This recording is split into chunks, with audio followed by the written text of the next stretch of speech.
Langsung aja ketik di Google itu Turkiye newsletter. Oke, ini bakal muncul. Nah, kalian pilih yang pertama ini yang logonya bunga tulip. Ini tuh yang resmi. Kalian ketik aja dan bakal muncul halaman utamanya kayak gini ya. Nah, di sini kalian bisa cari infonya semuanya di sini. Jadi kayak what the scholarship cover, apa aja yang bakal kalian dapat kalau misalnya kalian dapat beasiswa ini, terus persyaratan buat daftarnya, sama gimana buat daftarnya. Nah, biasanya kalau baru pertama kali buka itu webnya itu pakai bahasa Turki. Jadi biasanya tuh kayak gini, pakai bahasa Turki ya untuk awal-awalnya. Nah, kalau kalian nggak usah bingung kalau misalnya pakai bahasa Turki, kalian tinggal klik di sini, kalian ganti ke English gitu. Jadi cuma ada dua bahasa ya, nggak bisa translate ke bahasa Indonesia. Nah, di sini aku bakal kasih tahu apa aja yang kalian bisa dapetin informasi dari website resminya Turkish Lari.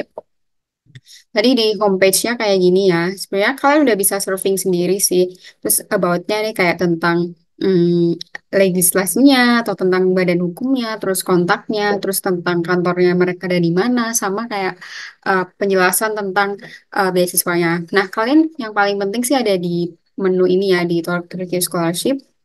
Kalian bisa klik cari tahu satu-satu kalau misalnya kalian belum tahu sama sekali. Nah, di sini ada kayak alasan kenapa kalian harus daftar beasiswa ini. Di sini tuh dikasih tahu nih apa aja yang bakal ke cover, kayak apa aja yang bakal kalian dapetin kalau misalnya kalian dapet beasiswa Turkish Scholarship ini. Yang pertama adalah udah dapat placement university and department, jadi kalian nggak perlu daftar terpisah gitu untuk universitasnya. Terus udah ke cover biaya UKT, terus kelas bahasa Turki juga selama 1 tahun, terus akomodasinya berupa asrama, terus once of flight ticket, artinya tiket berangkat kalian untuk pertama kali, jadi kalian nggak perlu siapin uang untuk tiket berangkat, terus asuransi kesehatan dan juga monthly stipend atau uang bulanan. Jadi kalau S1 dapat 3.500 tele, S2 dapat 5.000 tele, dan S3 dapat 6.500 tele gitu. Nah, di sini ada apa brosurnya gitu ya, ada kayak apa namanya, apa yang di cover itu apa aja. Terus di sini juga inilah kalian bisa lihat sendiri ya, kayak banyak banget benefitnya kalau kalian dapetin beasiswa ini. Terus yang kedua, kita coba ke menu kriterianya, artinya syarat-syarat yang harus kalian penuhi untuk daftar beasiswa Turki. Jadi di sini ada application kriteria atau persyaratannya. Minimum academic achievement artinya kayak minimum rata-rata kalian atau minimum IPK kalian gitu ya. Di sini kalau misalnya untuk S1 itu minimal 70% kalau kalian mau daftar S1. Jadi artinya kalau kalian masih SMA berarti rata-rata nilai rapot kalian itu minimal 70/100 gitu ya. Terus kalau untuk yang mau daftar S2 itu minimalnya 75%, berarti kalian bisa hitung 75%-nya dari kalau IPK kalian pakai yang 4.0 atau 4 IPK 4 itu maksimal, berarti 75% kali 4 berarti minimal IPK-nya itu 3 gitu untuk bisa daftar S2. Dan ada pengecualian kalau kalian mau daftar di health sciences atau ilmu kesehatan kayak kedokteran gigi atau farmasi, itu minimalnya harus 90%. Jadi kalau misalnya rata-rata rapotnya berarti minimal harus 90. Selain itu yang paling penting juga ada batas usia ya. Kalau yang S1 itu di bawah 21, S2 itu di bawah 30, S3 itu di bawah 35, dan untuk research scholarship itu di bawah 50 gitu. Terus ada syarat lagi, kalian bebas dari warga negara apa aja, terus graduate artinya kalian udah lulus atau bakal lulus sebelum bulan Agustus tahun 2024. Ini untuk pendaftaran tahun ini ya, researches atau academics. Terus yang nggak boleh daftar itu kalau kalian warga negara Turki atau kalian itu pernah punya kewarganegaraan Turki gitu. Dan scholarship-nya itu banyak banget, ada full-time scholarship program, ini yang umum ya, yang aku dapat juga, yang bakal kalian dapat juga. Atau short-term scholarship program juga ada joint scholarship program. Kalau joint scholarship program itu dia kayak kerjasama dengan lembaga lain gitu. Tapi di sini aku nggak bakal jelasin yang dua ini karena bukan bidang aku. Aku cuma capable buat jelasin yang full-time scholarship program. Kita bakal move ke application calendar, ini tuh kayak estimasi proses seleksinya itu timelinenya kayak gimana gitu. Jadi biasanya kalau application period atau pembukaan seleksi berkas itu bulan Januari awal sampai Februari akhir. Terus ada evaluasi dari Maret sampai Mei, terus untuk interviewnya tuh Juni sampai Juli. Kalau result announcement-nya atau pengumuman akhirnya itu sekitar awal Agustus gitu. Terus Agustus nanti kalian bakal lewatin persiapan berkas dan untuk datang ke Turki itu bulan September gitu ya. Dan di sini juga ada scholarship yang lain, ini juga ada timelinenya. Terus step aplikasinya di sini juga udah dijelasin guys. Jadi seperti yang aku bilang sebenarnya di website itu udah lengkap banget kalau kalian rajin googling gitu. Dan ini resmi. Jadi 5 steps of applying, 5 tahapnya aplikasi ini. Yang pertama kalian bakal bikin akun di Turki Scholarship Application System. Nah ini lain kali aku bakal kasih petunjuk lewat video gitu ya, gimana caranya bikin akun di sistemnya Turki Scholarship. Terus yang kedua adalah upload semua dokumen di sistem itu. Jadi seleksinya itu gratis ya, kalian cuma upload dokumen aja dan kalian nggak perlu ngirim ke pos gitu. Terus yang ketiga adalah kalian perlu ngelist pilihan university dan departemen atau jurusan yang bakal kalian apply gitu kan. Terus yang keempat adalah bikin kayak letter of intent atau kayak motivation letter tentang your preferences, expectation, and goals for the future. Jadi kayak tentang ekspektasi kalian dan tujuan kalian di masa depan. Terus setelah itu mereka bakal review dokumen-dokumen kalian dan bakal kayak ngevaluasi aplikasi kalian gitu. Dan di sini juga udah ditulis required documents, artinya dokumen-dokumen apa aja yang bakal kalian butuhin saat apply. Jadi identity card ini normal ya, kayak KTP atau paspor, terus foto, terus hasil ujian nasional, terus ijazah atau kayak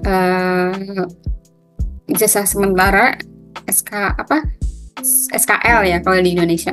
Terus transkrip, terus international exam result kalau misalnya ada.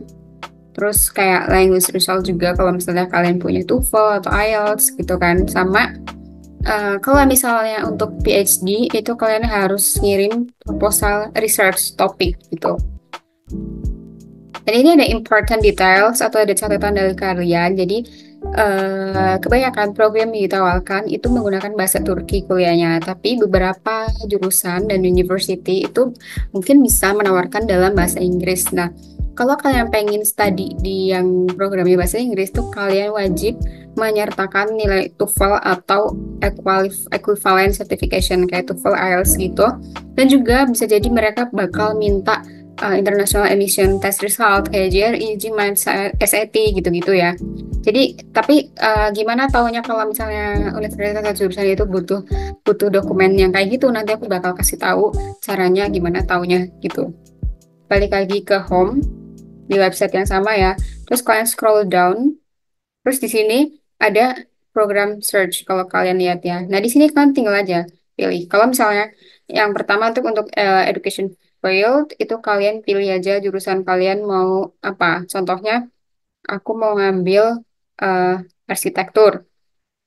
Terus misalnya aku mau daftar eh, apa apa namanya S1 gitu kan. Jadi kan bachelor degree pilih. Terus kotanya kalau kalian kayak ada prefer untuk kota-kota tertentu, kalian tinggal pilih aja. Kalau misalnya enggak, kalian udah kayak nggak peduli mau di kota manapun, kalian cuma pilih ini aja, langsung search, langsung keluar. Nah, ini diurutinya sesuai alfabet ya. Nah, kalian di sini tinggal pilih misalnya ada yang di Ankara. Nah, di sini kalau misalnya kalian lihat kan bahasa itu bahasa Inggris ya, ketulis di sini. Berarti dia pakai bahasa Inggris dan ada special conditions atau syarat spesialnya itu TOEFL IBT-nya minimal harus 79. Oke. Nah, kita lihat lagi nih di universitas lain, misalnya di Gazi. Nah, dia juga 30% bahasa Inggris untuk jurusan arsitektur. Di sini special conditionnya juga sama, TOEFL IBT-nya minimal 79 gitu.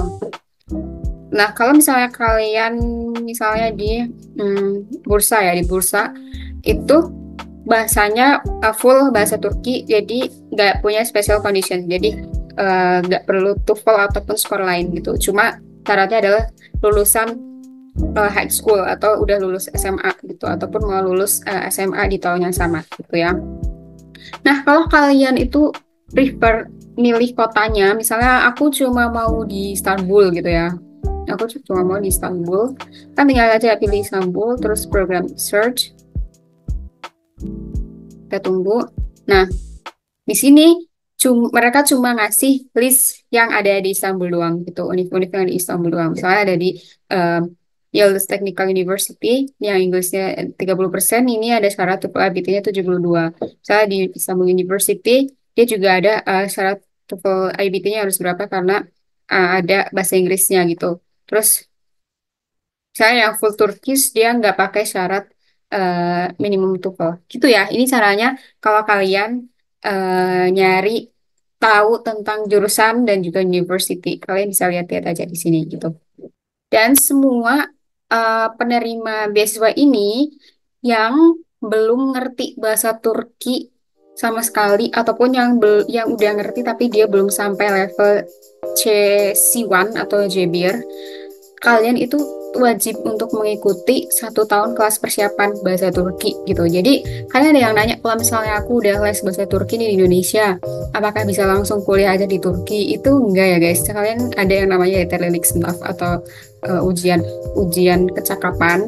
Nah, kalau misalnya kalian lolos ujian kecakapan itu dengan level C1 atau JBIR, kalian udah bisa langsung masuk university. Tapi kalau belum, meskipun kalian udah les mahal di Indo, tapi kalian nggak lulus ujiannya bahasa Turki itu di Turki, kalian tetap harus ikut 1 tahun persiapan bahasa. Tuh. Di sini ada next step-nya adalah evaluation and selection process gitu. Jadi di sini uh, pokoknya yang pertama ada kasih tes gitu lah ya. Terus yang kedua ada evaluation juga, terus tes juga. Tesnya itu biasanya bareng sama wawancara gitu, ada tes matematika gitu. Di sini ada mock examnya juga, aku baru tahu ada contohnya. Jadi ini contoh ujian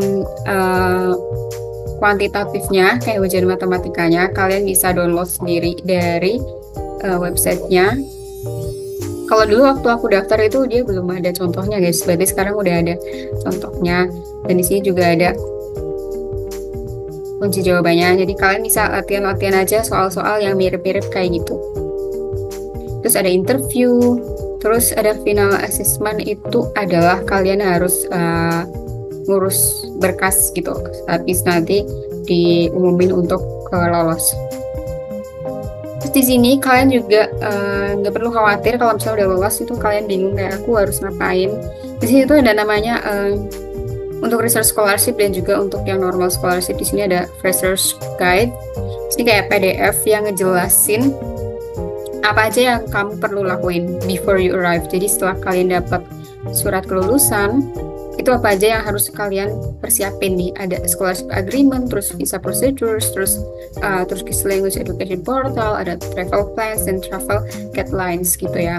Dan setelah kalian sampai, itu apa aja yang harus kalian lakuin itu emang sebanyak ini ya guys. Jadi setelah kalian dinyatakan lulus itu bukan berarti urusan kalian selesai tinggal berangkat aja, enggak. Tapi kalian banyak banget yang harus dilakuin sebelum berangkat maupun sesudah sampai di Turki, itu kalian banyak banget nah harus dilakuin dari dormitory registration, university enrollment, terus Turkish preparation and course enrollment, terus kayak bikin resident permit yang kadang tuh susah banget, terus health assurance, terus buka bank account, terus kayak orientasi juga, dan banyak banget hal yang lain lagi. Nah di sini udah dijelasin step-stepnya. Jadi kalian tinggal download aja ini PDF-nya dan bakal ngebantu kalian. Yang terakhir ada segmen scholarship procedure. Di sini kalian bisa baca-baca ya, kayak apakah beasiswa itu bisa di termination atau dibekukan atau bisa diberhentikan. Di sini kalian bisa baca-baca sebagai referensi gitu. Jadi di sini ada kayak suspense tadi, atau misalnya kalian dipotong gitu beasiswanya itu karena apa aja, di sini kalian bisa cek-cek sendiri gitu ya. Dan di sini aku bakal, yang tadi aku bilang, aku bakal kasih tahu caranya gimana buat bikin akun. Jadi kalian tetap masih di home-nya halaman Turki Bursary Scholarship. Nah, kalian ini ada menu application or login. Kalian klik aja. Nah, terus di sini kalian bakal disuruh bikin account, atau kalian login kalau misalnya kalian udah bikin account. Nah, ini akun aku tuh kayak gini.